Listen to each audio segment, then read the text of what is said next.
Hey there, West Michigan. Thanks for watching 13 Plus. I'm meteorologist Michael Behrens. It has been a beautiful Thursday out there, and the good news is we are going to see continued nice weather as we head toward Friday, but things will start to change as we work our way into the weekend. We got some great shots, though, out there across the region from some of you enjoying the weather today. Nicole got this picture from Howard City. I love the glassy water with those clouds overhead. Beautiful, gorgeous shot there, and then a lovely end of the day as well. Bill got this picture from Cruise Park. A great sunset out there over the water. We're going to see more sunshine and nice weather throughout the day again as we head toward Friday. And if you're out enjoying it and you take any weather photos, you can always send them to me on social media. Meteorologist Michael Behrens on Facebook and at Mike Behrens WX on the X, Twitter, Instagram, and Threads.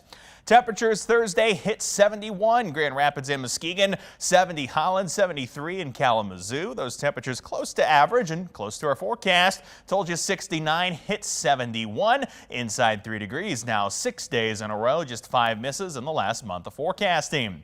When it comes to tomorrow, temperatures don't change much from today. That's why 13 Weather Ball is lit up in green as no change is foreseen. The 13 Weather Ball is sponsored by LaFontaine Lincoln Grand Rapids. Those temperatures tonight also going to be very similar to last night with clearing skies and low humidity. That means our temperatures are going to get kind of chilly in the overnight hours before we head back to the 70s tomorrow afternoon. 60s as of about 9:50 across West Michigan with dew points in the low 50s. We're going to see dew points continue in the low 50s to upper 40s tonight, and that means temperatures are going to drop down to a very similar place as clear skies and light winds mean falling temperatures. Look for a temperature close to 50, maybe in the 40s in the rural areas as we head toward tomorrow morning.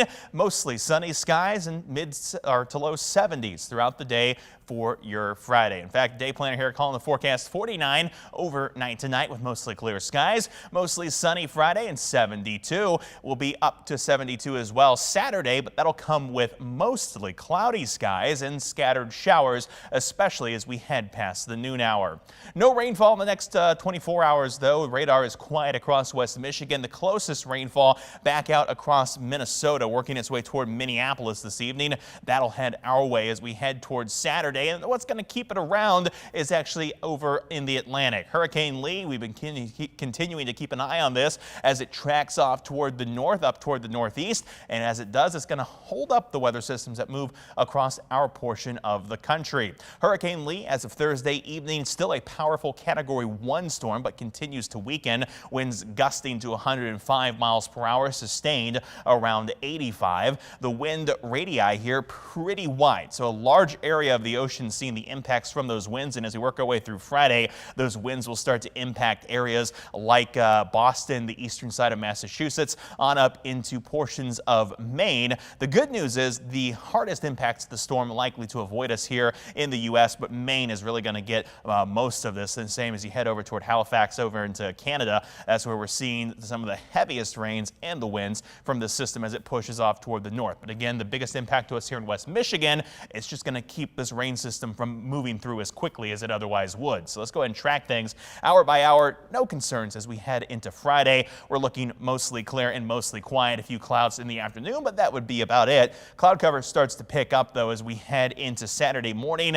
It'll be ahead of scattered shower chances throughout the afternoon. We may see a stray bit of rain before the noon hour, but most of it comes again after lunch. We see scattered showers continue through the afternoon, picking up in the overnight with pretty widespread showers by Sunday morning. These showers continue throughout the day, possibly with a rumble of thunder. Lee, again, kind of holding things up back up to the northeast, keeps the rain chances in through Sunday evening and even keeps clouds and possibly a sprinkle in as we head through Monday with partly cloudy skies hanging around through a good chunk of the upcoming week. As far as between now and then goes, though, lots of sunshine out there for your Friday. We're hanging around in the 70s as we head across the lakeshore tomorrow afternoon. Winds coming in from the south-southwest. More 70s for our northern zones with low to mid 70s from Grand Rapids to Kalamazoo. 13 on your side, 10-day outlook. Temperatures stay in the 70s through Saturday, dropping to the 60s for Sunday and Monday. Those temperatures quickly recover, though, for a dry stretch of weather next week. In fact, the last week of summer, we'll see temperatures that certainly feel summer-like. We're climbing back to the low 80s by next Thursday and Friday as humidity returns, too. First day of fall, we'll see a temperature of 78 with showers and some thunderstorms coming in for day 10 of the forecast. The 13 on your side beach and boating forecast, sponsored by AAC Credit Union. And now it's time for a look at your beach and boating forecast. Waves will pick up some as winds increase tomorrow, especially on the north side of the lake, with winds flowing along the water from the south to the north. 2 to 4 foot waves for the northern end of Lake Michigan, 1 to 3 for central and calmest waters across southern portions of the lake. That's where we'll also find the best swimming conditions, with the warmest waters still hanging around that 70-degree mark. Waters quickly drop, though, mostly in the 50s once you get north of Holland. And now to the latest in the search for a fisherman missing on Lake Michigan. 61-year-old David Splitt was reported missing Tuesday night. It's believed he launched from the Spring Lake area earlier that day, but he has not returned. His boat was found 32 nautical miles off the coast of Grand Haven Wednesday afternoon, and it was still running, leaving authorities very little information about when and where Splitt may have gone overboard. Authorities are still considering this a rescue mission, and they believe one life jacket is missing from the boat, giving them hope that Splitt could still be alive in the water. As the Coast Guard continues searching the lake, they want boaters to know there are steps you can take when going to the water to keep yourself safe in an emergency. 13 on your side's Jeremiah Brown spoke with a member of the Coast Guard station in Grand Haven Thursday about what can be done to prevent this from happening in the future. Probably the biggest thing that anybody can do, if you're going to be heading out, especially by yourself, have a float plan. Letting someone know where you'll be going, how long you plan to be away, and what you are taking with you can be a critical step in assisting in a search and rescue. If something does happen, if you fall overboard, if you get lost, if something like an emergency comes up while you're underway, that's the easiest way to sort of at least have an idea of where to begin to look for somebody. The USCG says that having a life jacket increases chances of survival in the water substantially, but as boater Larry LeBrier shows, that is not the only piece of equipment boaters should have. Top end, from my perspective, for personal safety is I have an inflatable life jacket. If I go in the water, this PFD inflates, personal flotation device, and also attached to it, I have a personal locator beacon, which is registered with Coast Guard. And then you have sort of GPS devices that are more tailored towards that maritime search and rescue world. So there's what we call them, we refer to them as personal locator beacons. Essentially, if a ship or a small boat is in distress, you can activate that, and it's going to allow the Coast Guard to have a really good idea of what your location is. The Coast Guard also encourages having an engine kill switch on board. The whole purpose of the kill switch is to make sure that if you leave the boat for either an emergency or accidentally, it's going to stop moving. The best safety plan. Have a communications plan with a loved one, dress for the weather, have a backup means of communication, and wear a PFD, especially if you're by yourself.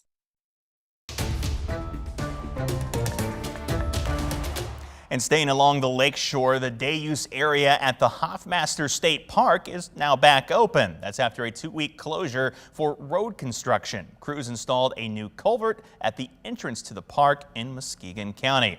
The park also shared an update on construction at the campground area. An area has been cleared for a new sanitation station, and a new culvert has been installed there as well. The campground is set to reopen on April 22nd. And if you're looking for things to do as we head into the weekend, one of the largest international art competitions in the world kicked off Thursday in Grand Rapids. While Art Prize has been around since 2009, today marks a new era for the competition, featuring new twists while promising the same great experience for all. This will be the first year since the Art Prize board handed over the reins. It's now being led by a new partnership, which includes the city of Grand Rapids, Kendall College, and Downtown Grand Rapids, Inc. One thing that you can do to be a part of this new Art Prize, though, is to vote. So here's how you do it. Each piece has a QR code that you can scan, which will take you to a website where you can cast a vote. In order to vote, you'll need a cell phone, and you'll need to be within the Art Prize boundaries at least once between now and September 28th. There's a lot at stake here with these votes. $175,000 in prize money is connected to those public decisions.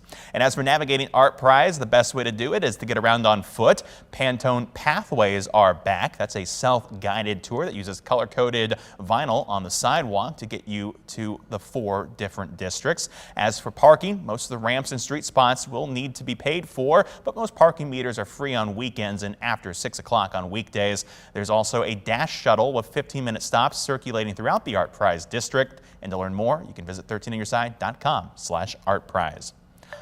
Also this weekend, get your pints of Guinness ready and put on your dancing shoes. The Michigan Irish Music Festival is taking place in Muskegon at Heritage Landing. There'll be more than 25 bands taking the stage throughout the weekend. We'll have all the details, including what music, food, and other events you can enjoy on 13onyourside.com. And if you're out there on Friday evening, you'll also be able to catch me live doing the weather at 5, 5:30, and 6 o'clock. And now you're up to date on the latest forecast and some news from around West Michigan. Things to do this weekend. You can always find more online, of course, at 13onyourside.com or by downloading our news and weather apps. For now, though, thanks for watching 13 Plus. I'm meteorologist Michael Behrens.